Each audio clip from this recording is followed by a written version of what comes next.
had bounced back. What sort of test? What kind of test?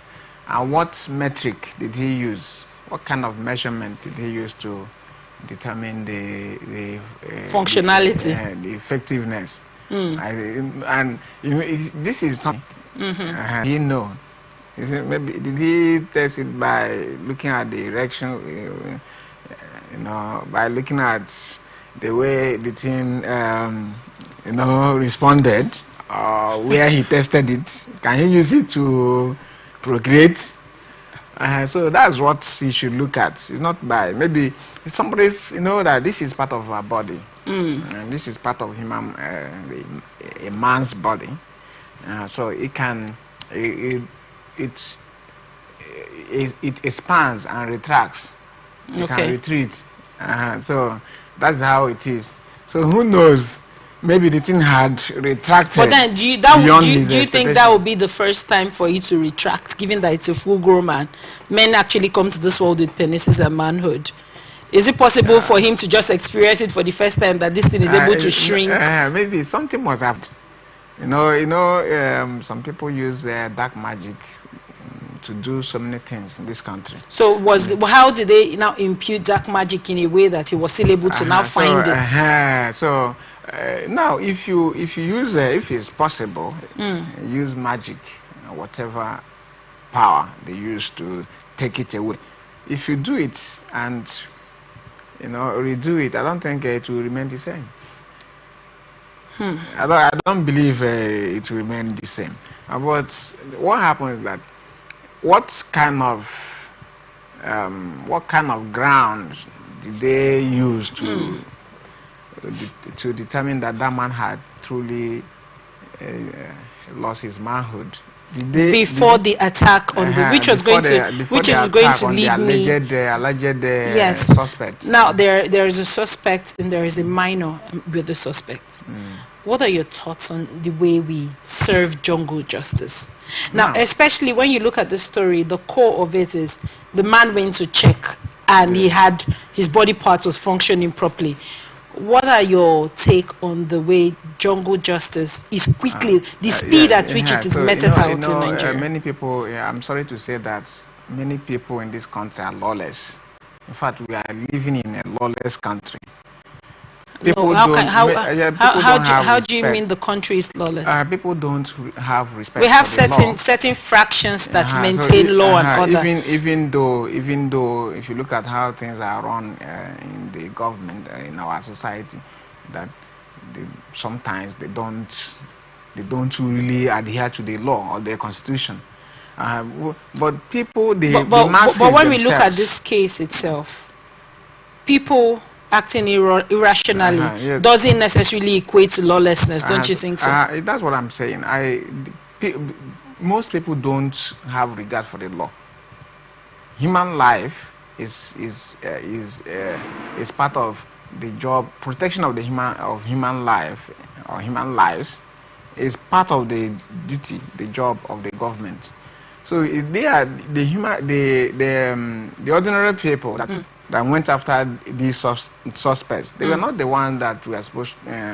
They were not the ones that were supposed to arrest them. We have law enforcement. How much do you this man and his son would have been beaten, or that the minor he was with would have been beaten to death if not for the timely intervention of security agencies? That's the police.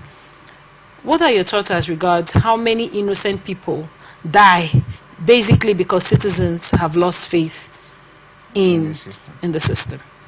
So I don't have the statistics, but we know that almost every month or every year we have reports of people lynching a particular criminal, burning somebody to death, burning a thief, a suspected thief to death, and all those things.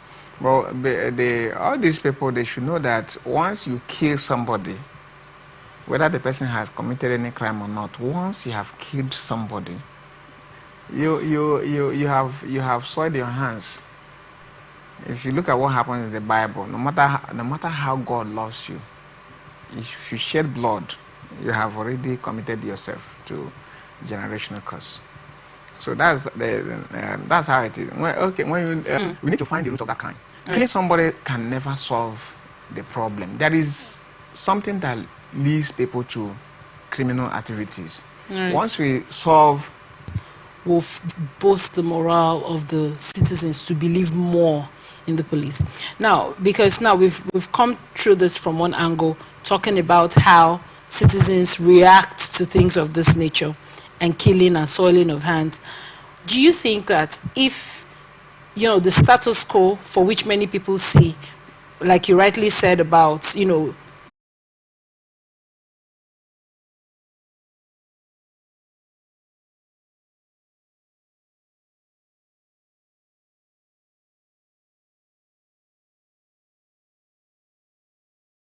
of treating an evil spirit. Tragically, this led to her death. The suspect further confessed to stripping the victim and burying her in a shallow grave in Tawe Forest near Mutumbi. Disturbingly, police investigators discovered 3 additional shallow graves in the area, indicating that multiple victims may have suffered a similar fate. The investigation is ongoing and the suspects will be charged to court upon its conclusion, assured CP Damaman. In a separate announcement, the Niger State Police Command disclosed an impressive 2024 crackdown on crime with 713 suspects arrested for major offenses including culpable homicide, armed robbery, kidnapping, rape, car theft and unlawful possession of firearms. The command reiterated its commitment to ensuring justice and maintaining public safety as investigations into these cases continue. In Nigeria, we are brought up to love our siblings. What are your thoughts on this story as regards a brother of a lady taking her to a herbalist for ritual purposes and getting loves his sister or brother? Especially men. Men love their sisters dearly. They may not express it, but naturally, this is blood. Men love their sisters so much, but we don't really express the love. You're asking a man, why do you love your mother? You know, we say blood is thicker than water. Right. Anything that leads a man to kill his sister, to kill his brother, that thing must be is extraordinary. It's something that maybe the person is possessed. You know, and just like the other news we looked at the other day, before these herbalists,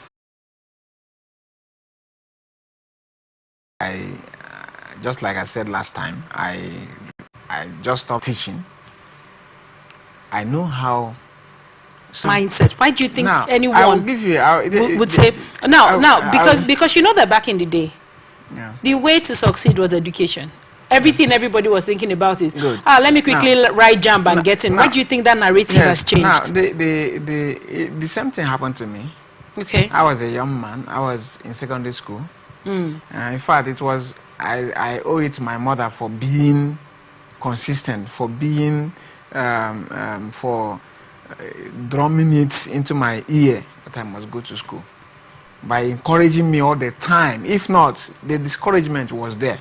So I was looking at the people that went to school in my community. In fact, that time I didn't see. My community has produced ambassadors. My community has produced professors doing well in US and other places. My community has produced good politicians, learned politicians that are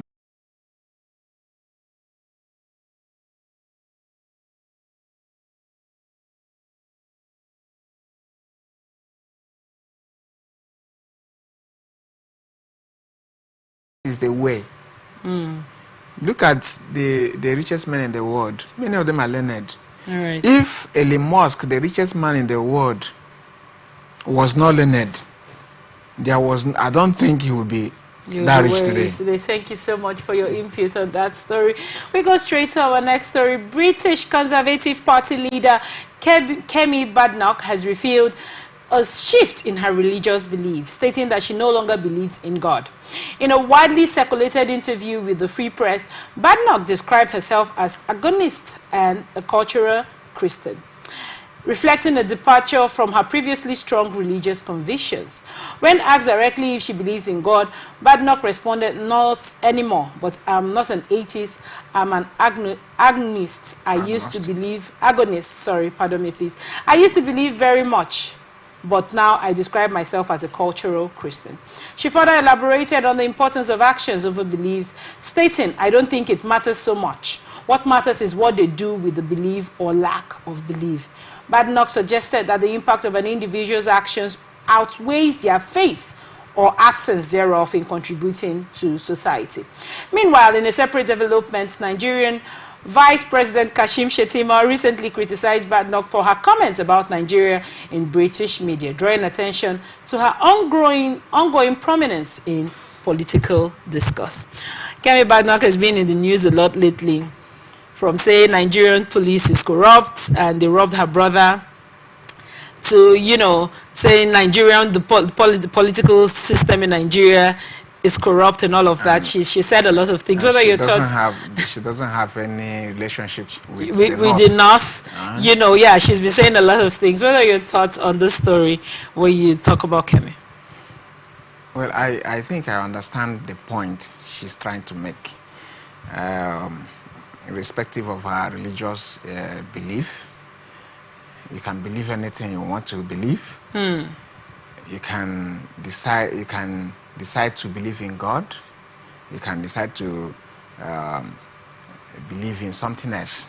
But what happens is that everybody in this world has something he or she believes in. Has something, whether it's a god or anything, he or she worships. All right. So when somebody comes out to tell you that he's an agnostic, he doesn't believe in God, he doesn't believe that God can adequately be known.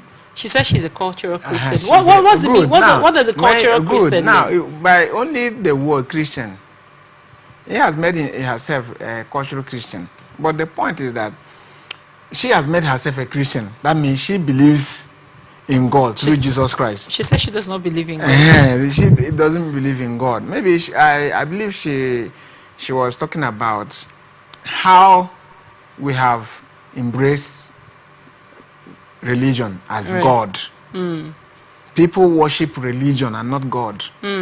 We have adopted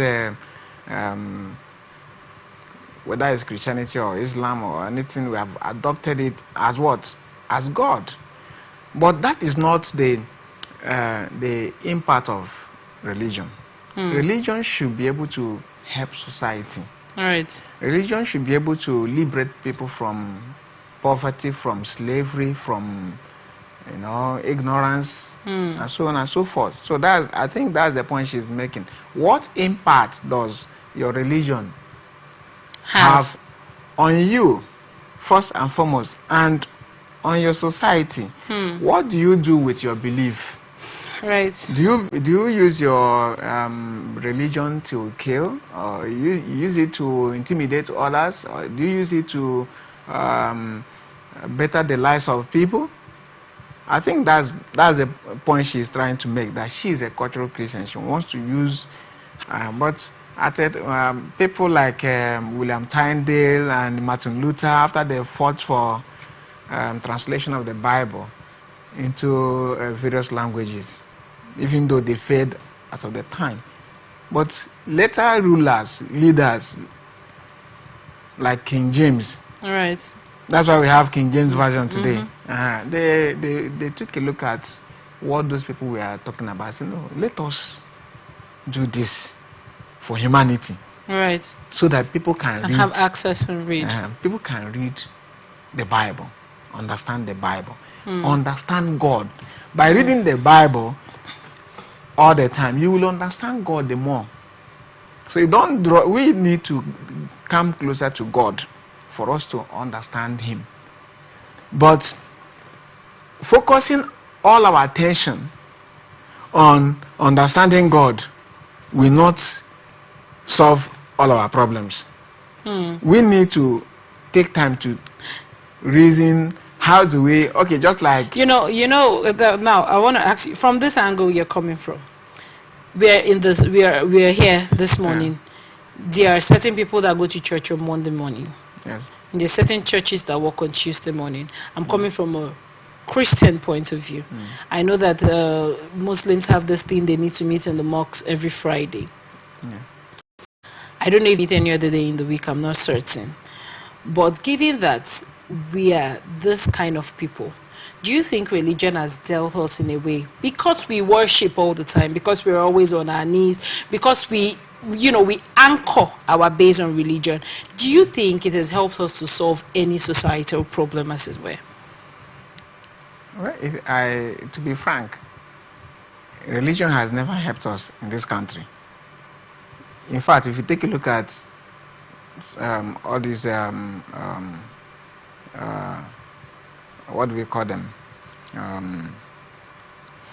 All these societies that don't believe, don't have that don't adopt a particular. Three need to gather. Those are people from the society. Yes. Now when you have your belief, you take that belief to your work.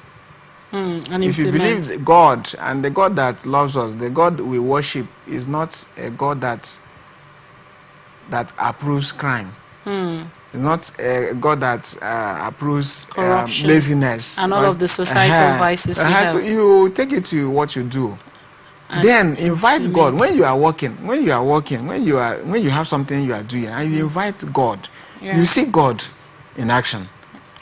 We go straight to our next story. Lagos State Police Command has transferred activist and nurse Olamide Thomas to Abuja following her controversial Facebook Live video in which she made remarks cursing President Bola Tinubu, Inspector General of Police Kayode Agbetokun, and other top officials. Ms. Thomas's video, streamed on 20th October, came after she was reportedly brutalized during the NSAS memorial procession at Lekki Tollgate. She expressed her grievances through invocations and condemnations, reflecting her sense of injustice after the police allegedly subjected her to harassment. Arrested at dawn in her Shomolu home on Friday by the intelligence response team, Ms. Thomas was denied bail at Panti Police Station in Lagos. After all, what are your thoughts on this story? In fact,